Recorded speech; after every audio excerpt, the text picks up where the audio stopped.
Well, students, in chapter 2, sexual reproduction in flowering plants, I am taking up few difficult topics separately. Individual video I will share with you. So, first topic is development of microsporangium. Microsporangium is the structure where microspores are formed or the pollen grains are formed. These pollen grains formed inside anther. Anther, it is bilobed and tetrasporangiate. Means 2 lobe होती हैं हर एक anther में और एक lobe में 2 microsporangium होती है. So 4 microsporangia are there in one anther. These are 4 microsporangia. 1, 2, 3 and 4.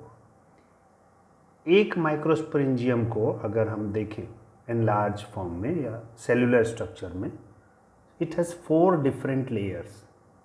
Out layer, single celled outer layer is called epidermis. That first layer is called epidermis.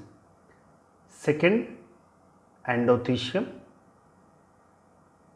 single cell layer again inside the epidermis, and inside the endothecium there are middle layers. 2 or more, 2-3 layers of cells are called middle layers. And the last layer, the innermost layer, 4th layer is called tapetum.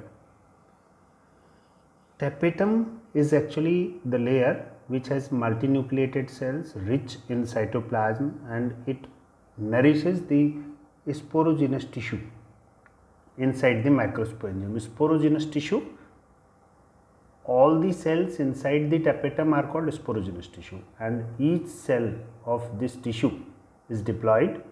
It will divide by meiosis and will form microspores. Okay, so microspore development में nourishment will be provided by tapetum, the innermost layer.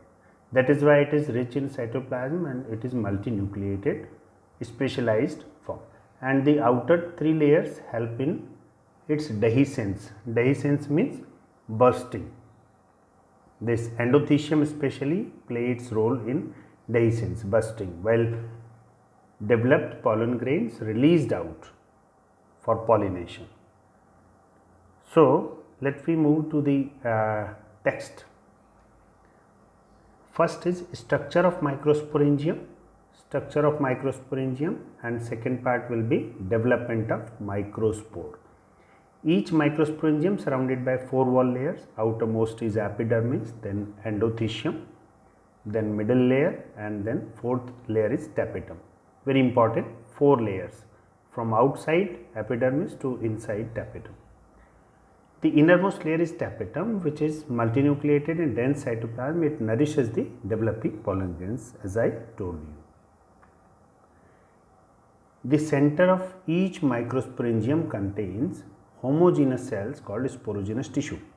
Sporogenous tissue means tapetum के अंदर जितनी भी cells हैं सभी को मिला के बोलते हैं sporogenous tissue, and all these 4 layers and sporogenous tissue, all the cells of this tissue are mostly are all diploid, 2n, because it is part of stamen anther, and anther including all the plant body is diploid. It is sporophyte stage.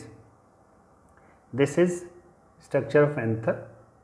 The single central part, 1 lobe, another lobe, 2 microsporangia in first lobe and other 2 microsporangium in other lobe. Okay, now move to development of microspores, and it is called microsporogenesis.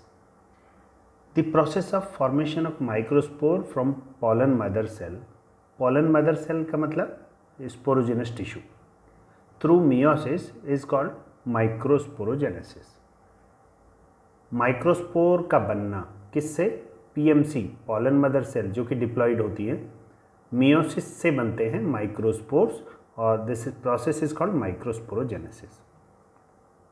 The sporogenous tissue of microsporangium, जो उसके अंदर filled था, differentiated into microspore mother cell और pollen mother cell, get enlarged and form pollen mother cell. Each microspore mother cell which is diploid undergo meiosis and gives rise to haploid microspore tetrad.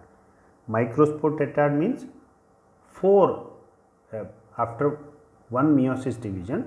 Meiosis first forms 2 cells and they further divide by meiosis 2 and form 4 cells. 4 cells join together and remain connected and called tetrad. One on dehydration microspore tetrad dissociate, ये चारों cell एक दूसरे से अलग हो जाती हैं जो कि हैप्लॉइड हैं अब, टू फॉर्म 4 माइक्रोस्पोर्स, 4 माइक्रोस्पोर बन जाते हैं। Each microspore develop into pollen grain. अब pollen grain, another name for pollen grain is male gametophyte, and microspore is the first haploid cell, which is the first cell for the gametophyte generation, and this is actually the gametophyte. It is very reduced in size because it is fully dependent on the sporophyte.